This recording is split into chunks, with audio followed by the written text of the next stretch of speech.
Welcome, my pack, my tribe, to Howling After Dark. Tonight we're talking about ghost towns.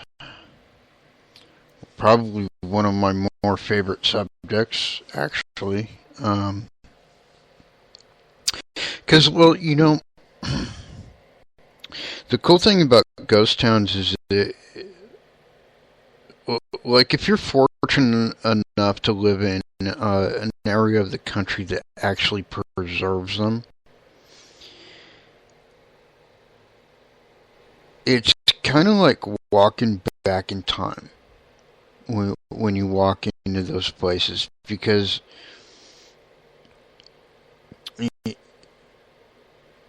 obviously if it's preserved, it's pretty much intact the way that it was, but also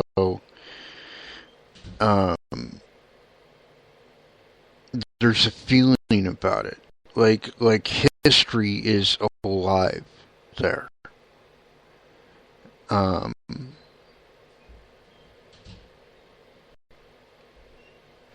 like everything being intact just kind of helps the visual of that,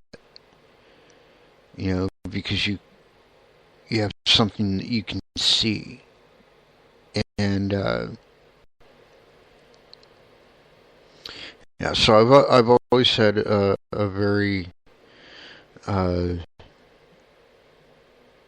special place in my heart for ghost towns in general. I mean, even aside from like all the paranormal stuff, ghost towns to me are just amazing. And then you add in the fact that they're, well, not all of them, but the majority of them are symbolic of a time in our country when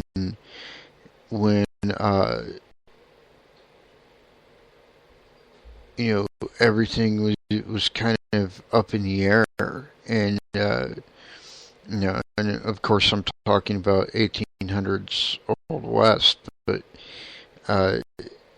where everything was kind of up in the air, and there was really no law or justice in a lot of these places, except for what men made for themselves, and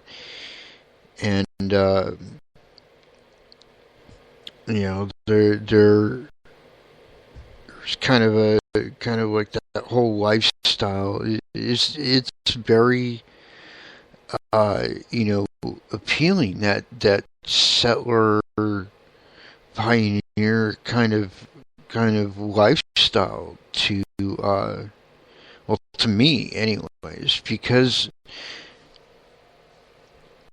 these are people that didn't know what they were walking into. They didn't know what tomorrow would bring. They were just doing their best with what they had. And that's kind of awesome to me. Like that kind of courage that they must have had in a lot of these towns.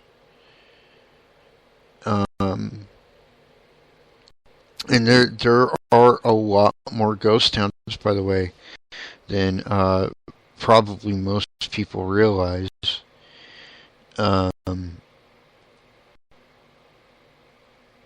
According to this website, which doesn't even have every ghost town, by the way, there's a website called GhostTowns.com, and it has a pretty extensive list of ghost towns in wherever your state may be. The ones I'm about to talk about are right here in Ohio, and this isn't even all of them. I can hiccup. I can tell you probably like maybe at least two that I know of that are not on this list. But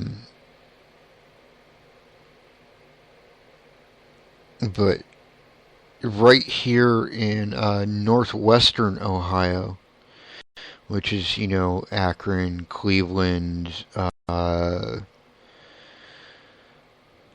you know, uh, like Barberton, where I live, and stuff like that. There's just on this list. These are only the ones on this list. I'm going to get into some of the other ones here a little bit later. The only ones that they have on this list for our area are Bluestone, Toots Corners, and Old Town. I believe that's it. Let's see, I'm looking. And if you go on this website, you'll see, and you click on Ohio, you'll see a map of Ohio, and it'll be separated into grids, and each grid will be numbered. And then it lists the towns, and then each town has that number next to it, which tells you roughly what part of Ohio it's in, which is, pretty cool, actually. But yeah, I do personally kind of wish they would get a little more exact with it, but that's okay.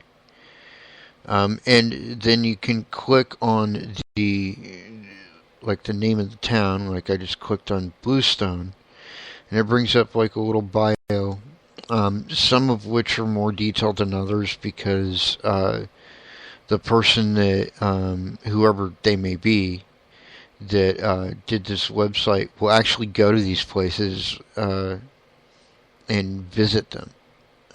Or I think it's like actually several people around the country, but this is what it says. It's in Cuyahoga County.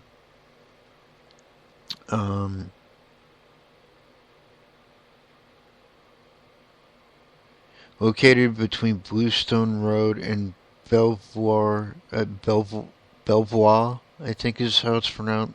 Now it's in South Euclid.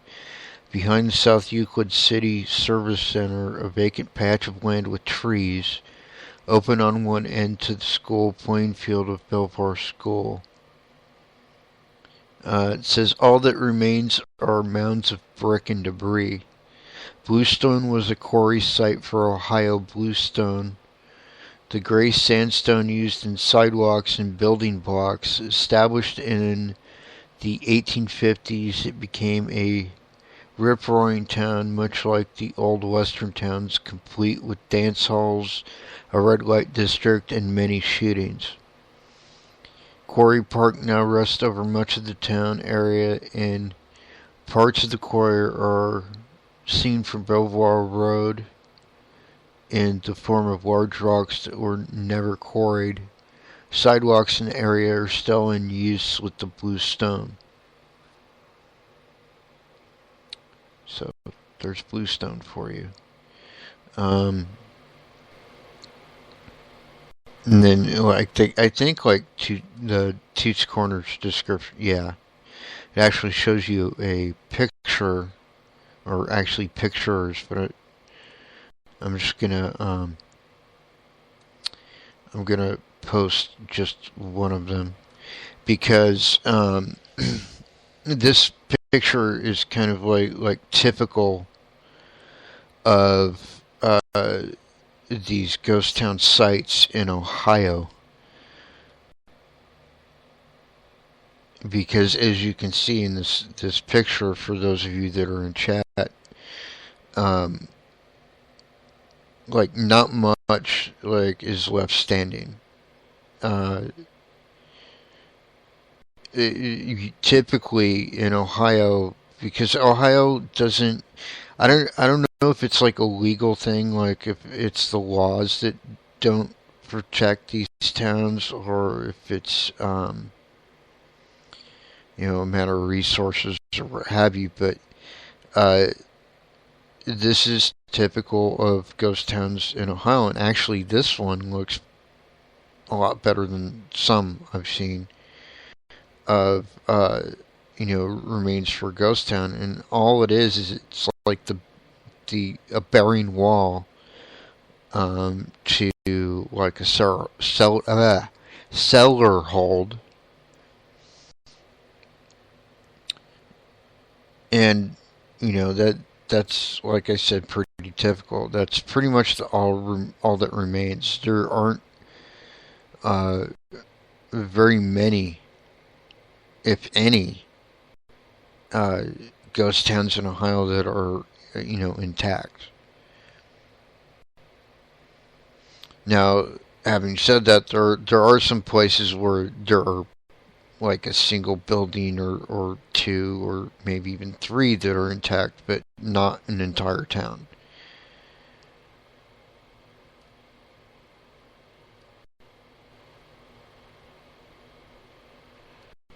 And the sad thing about it is that other states are very, very good about preserving their ghost towns. But that picture there, that is actually Toots Corners, which was also called, I believe, Tadmore Village. I don't know. All I know is where it says Toots Corner on this website, I clicked the link and it brought up Tadmore Village. So there you have it. The history on this town is unknown. It may have been a mining town for the railroad in the 1850s to the early 1900s. The nation's crossroads of transportation, the village of Tadmore, just east of Vandalia on the Miami River, was never very large, but yet it was an important center of transportation in the 19th century. It was located at the crossroads of every means of transportation of its day. I'm assuming that is going to mean railroad as well as stagecoach as well as horse trail, etc., etc. The Miami Canal, I guess that would be another one too, was started in Cincinnati in 1825. It was dug by Irish and German laborers and local farm boys for 30 3/4 cents and numerous jiggers of whiskey per day. I'm not entirely sure what a jigger is. I'm assuming that's like a shot. The canal was 40 feet wide and 4 feet deep, just wide enough for 2 canal boats to pass. By 1829, it was opened to Dayton. In 1832, over 1,000 passengers a week were using it, even though the locks at the Ohio River were not yet completed. Cargo still had to be offloaded at the city and taken by wagon to the river. The Miami extension north from Dayton began in 1833. And, this is actually pretty detailed history. I don't really want to read the whole thing because it's pretty long, actually. So what I'm going to do is I'm going to paste this link in our chat room. And if you want to check it out, absolutely feel free. There you have it. And it's under Toots Corner. Why, I don't know. I do believe, yeah, it is actually listed as 2 different towns, so I'm not sure why Toots Corner brings up Tadmore, but there you go. And then Old Town which has quite a bit less written about it.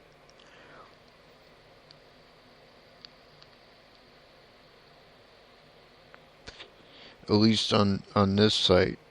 It says it's in Mahoning County. Old Town was named after an early settler of Trumbull County.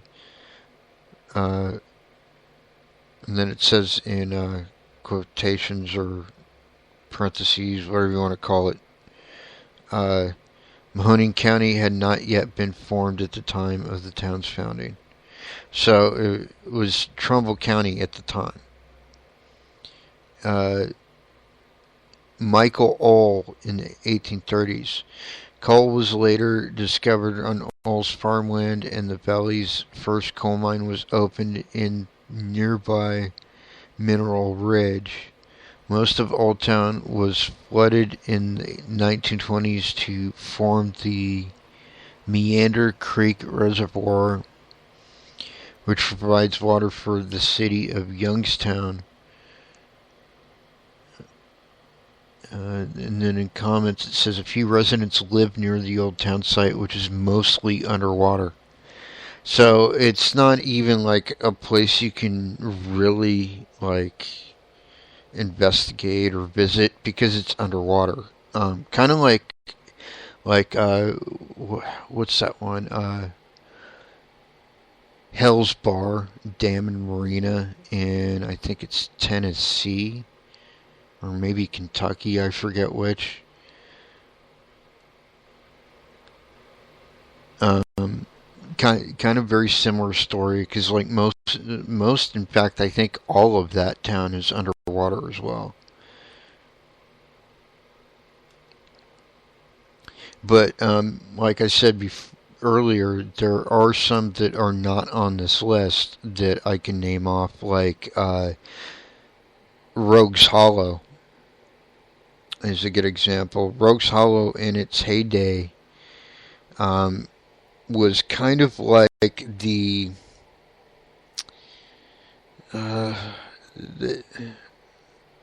trying to think of the word I read or how they put it. It was basically like the slums of Doylestown during its day, and it was kind of known as the easternmost Wild West town during its time, because it had everything the Wild West towns had. It had the thieves and the gamblers and the riverboatmen and the gunfighters and the outlaws. It had all that stuff. It was also the location of their red light district, and all of the things of that nature. And the other one I'm actually really super surprised isn't on here, is Boston Mills, which is in the paranormal field anyways, is more widely known as Helltown. For whatever reason, didn't make this list, so and as such, I can't really read you anything about it. I've kind of sort of been there once.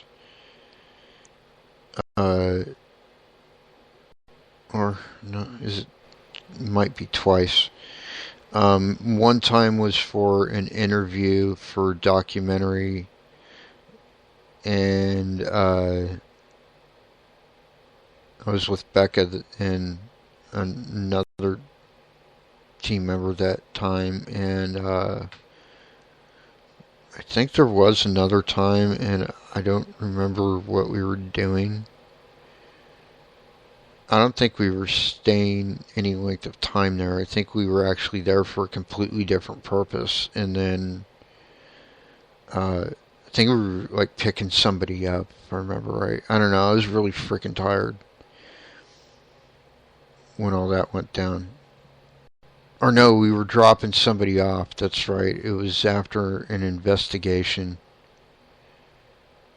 Yeah, so, anyways, I digress. And moving along. And then, next in the grid, heading south is kind of eastern central Ohio, which includes Brilliant, Jacobsburg, and Spruceville. And let's see what they say about Brilliant. It says that it's in Jefferson County. In 1833, the town that grew up around the Brilliant Glassworks in Wells Township was incorporated in the village of Brilliant. In addition to the factory, it was thought the coal mines and railroad would make Brilliant the small town of the future. But as those... Okay, that's a bad sentence. It says, but as those, which is incorrect. So, but as those businesses declined, so did Brilliant. In 1993, its people voted to dissolve the village government and are now under the jurisdiction of Wells Township. So I guess it's technically not a ghost town. Oh yeah, and it even says here in comments, semi-ghost town. And I know somebody out there may be asking, why am I talking about these places on a paranormal show? Well, it's very simple. When you have that much history in a place, you can bet your bottom dollar it's probably haunted. And yet nobody investigates it because they'd rather investigate well-known places like the Manslaughter Reformatory. And not to say there isn't anything wrong, or that there is anything wrong with the Manslaughter Reformatory or any of these other well-known places. They are well worth visiting. But I think the problem is that people are so focused on those places that they're ignoring what's right in front of their face. Because a lot of this stuff is basically in our backyards, and yet we ignore it every day. Okay, so anyways, Jacobsburg. It's in Belmont County. It was a small city. Most residents left in the 1980s due to closure of mines, railways shut down. There's still people there, and it still has its post office. Not much left, though. Comments. Located outside of Belmont, Ohio. Few residents remaining. Some abandoned buildings. Which brings up another ghost town that, for whatever reason, I don't believe has made this list. And I kind of remember the details about it, but I don't really remember the name. Hold on.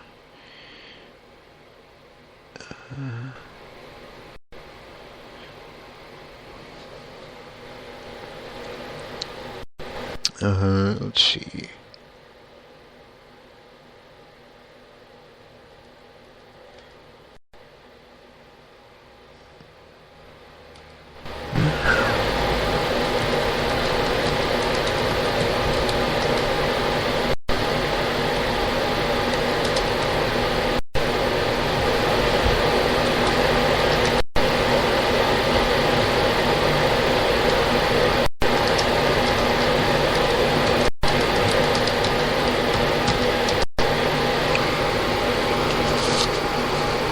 Cheshire. That's the name of it.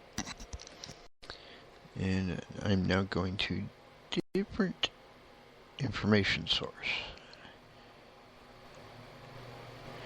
It's a pretty strange occurrence for an entire town to be wiped off the map in the span of 2 to 3 years. That's what makes the case of Gallia County hamlet so noteworthy. Cheshire, a town located just upriver from Point Pleasant, West Virginia, where the infamous Mothman was sighted in the late 60s, is in the process of becoming Ohio's largest ghost town. Instead of a flood or a hurricane or hard times, what's wiping out this little town is energy giant American Electric Power, which operates the massive James M. Gavin coal-fueled power plant just a few hundred feet away from the city limit sign.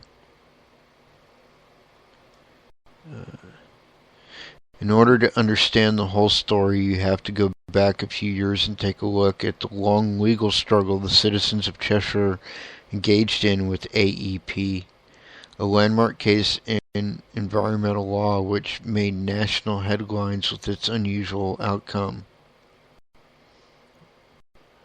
The buyout of Cheshire happened in the spring of 2002. After the years-long court battle between the town citizens who hired Washington attorneys to represent them and AEP, for many years blue sulfuric clouds have escaped from the numerous smokestacks at the Gavin plant and passed over the village, causing problems ranging from sooty residue on houses to milky chemical fogs. White droplets from the plant sometimes fall from the sky when the wind is right. Some of this came from AEP's attempts to remedy other contamination problems. Anhydrous ammonia was used to clean the smokestacks exhaust, but the side effects of this process included those sulfurous clouds that caused eye and skin irritation, as well as headaches, sore throats, and some lovely white burn marks on the lips and tongue. The final straw for Cheshire residents was a report commissioned by AEP itself that found that the local schools would have had about 6 minutes to evacuate in the event of an anhydrous ammonia tank leak. And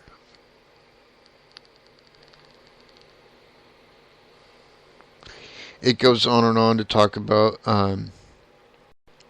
the EPA's findings on the town and like this long protracted court case that ended in 2002 or on two.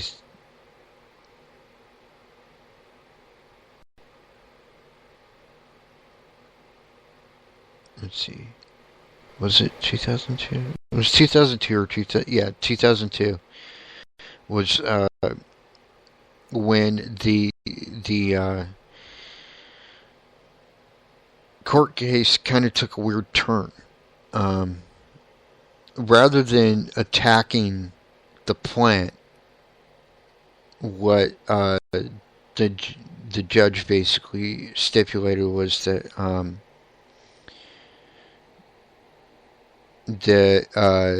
AEP basically settle, and the settlement would not only pay like medical expenses, etc., etc. It would also buy out the town.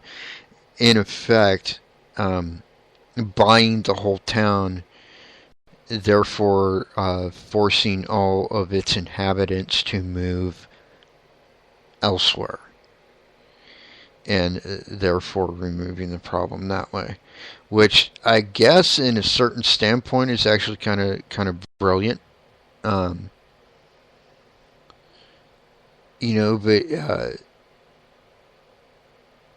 here we are in 2015. It's been years since all this, and the town is still very much abandoned. And this is an entire town. I mean, I'm actually going to post this picture because it's kind of freaking amazing that this entire town is abandoned, and I don't think anybody's even bothered to even begin to think about investigating it. I mean, that's not like the typical ghost town we talk about, because most of the ghost towns we talk about are like 1800s earlier. This was like 1940s, 1950s, I think, or was when most of these buildings were built. So very much a newer town, and just the fact that it's even abandoned being that new is kind of mind-boggling.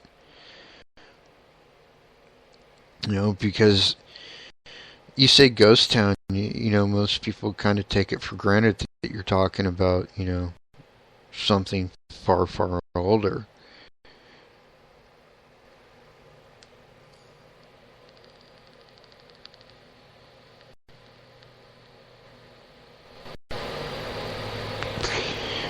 Sorry, taking a drag on my vape, and I'm about to drink some coffee. So if you hear funny noises, that's what it is.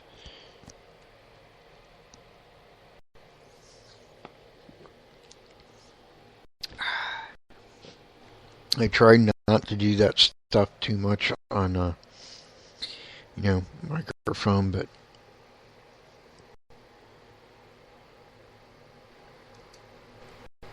I don't really care at the moment. So, well, I mean, I care, but, I kind of don't. I've been through a lot lately, and I'm not going to discuss it. But yeah, so there you have it. Okay, so anyways, moving on. And then let me. There was actually a depiction I saw, kind of like a drawn picture of Rogues Hollow.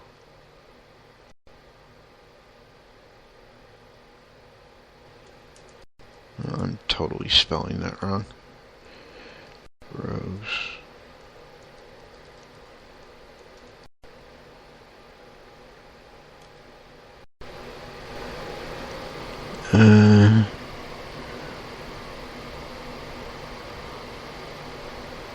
It's not the picture I'm looking for. Where is it?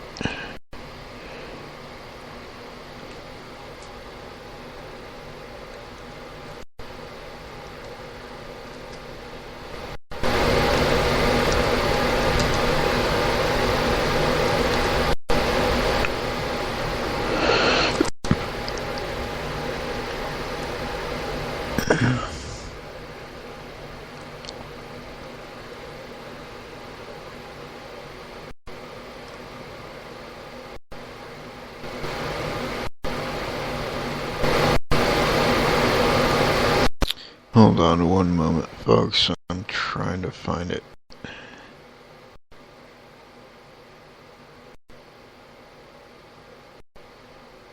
Maybe I should take it this route.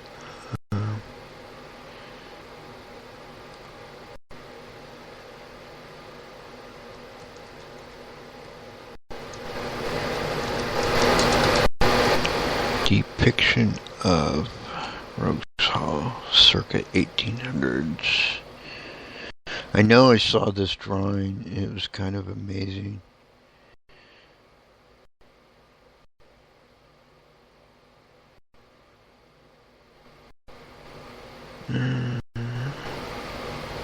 Why are you being so stubborn?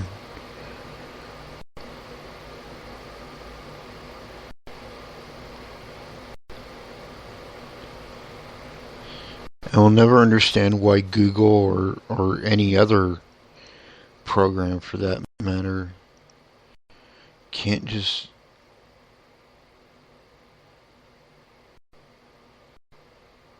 give you what you want when you want it.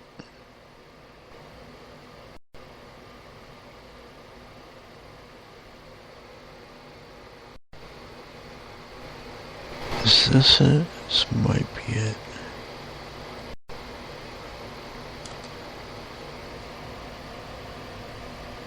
No, that's not it.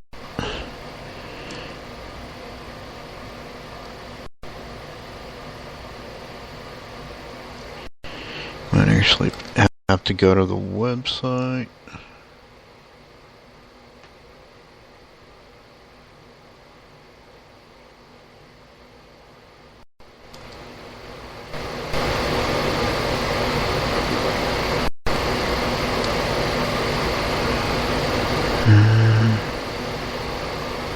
Yeah, I can't find it.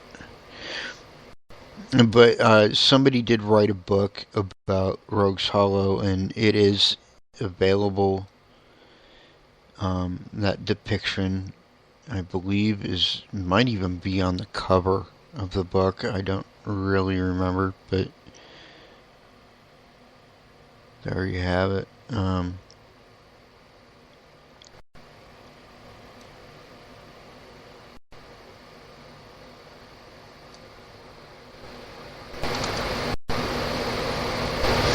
And there's all sorts of legends and haunting lore about the place.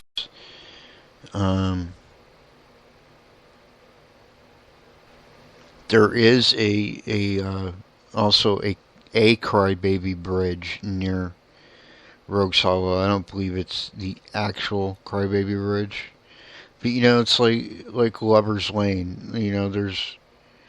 There's pretty much a Lover's Lane and a Crybaby Bridge everywhere.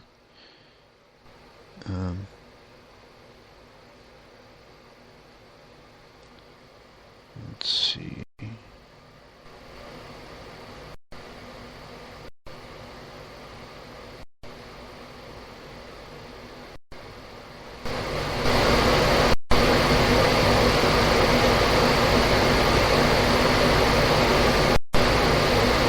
Yeah, it doesn't tell me anything either.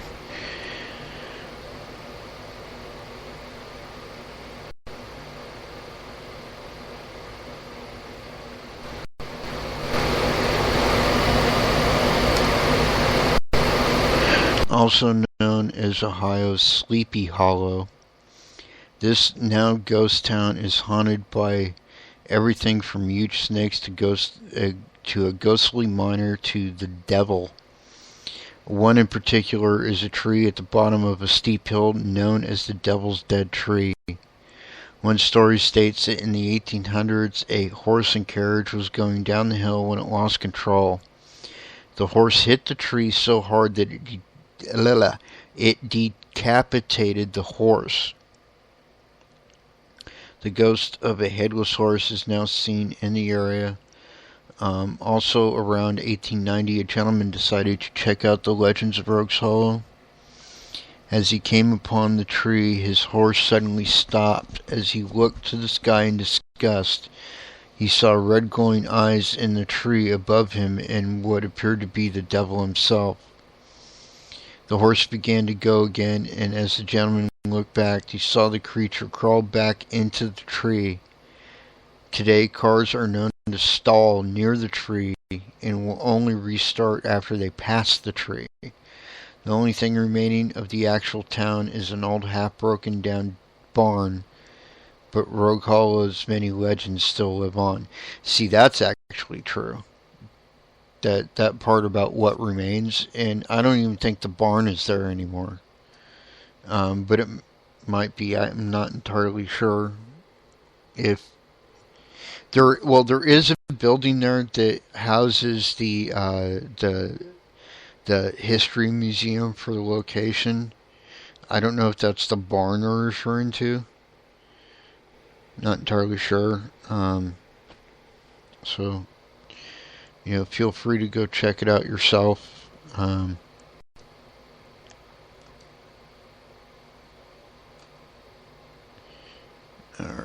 folks. I've only got about 4 minutes left. So, whenever I go off the air, just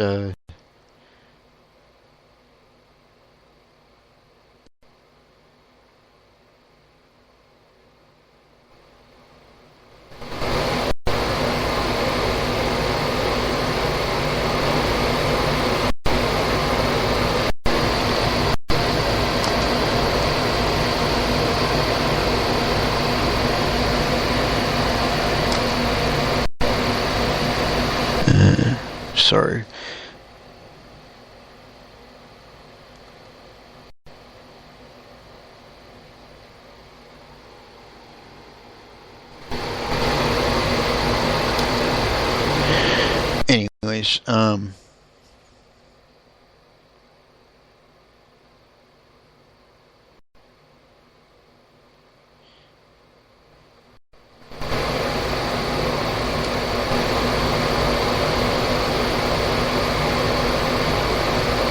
huh. Uh, Becca, it's not displaying the URL in this chat. Can you message me on Facebook with it, please? Thank you. Um, but in any case, and then southeastern Ohio, we've got let's see. It's not listing any, actually, for southeastern Ohio. Alright, and then kind of like north central Ohio, which would be, I'm guessing like around Erie and all that stuff. There's Broken Sword. There's North Milan. And looks like that's it according to this website anyways. And then dead center right in the middle, which would be like Columbus and Mansfield and all that stuff, is let's see, Climax. All sorts of jokes come into mind with that one. Huntersville, Leonardsburg,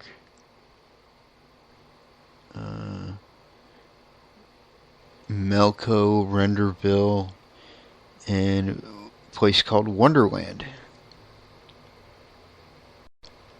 So, Wonderland in Franklin County.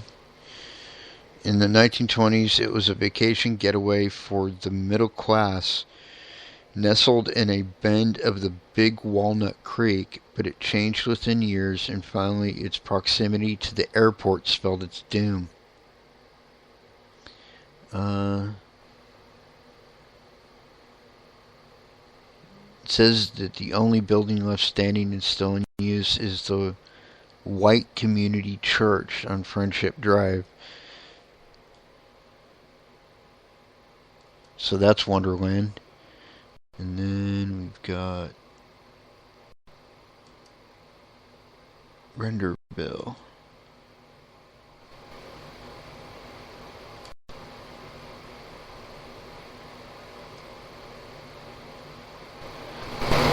Oh, okay. Yeah, I think that's the one I just did.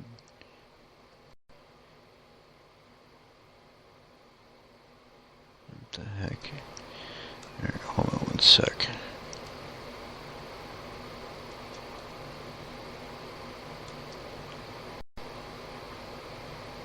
Oh no, this is a different one.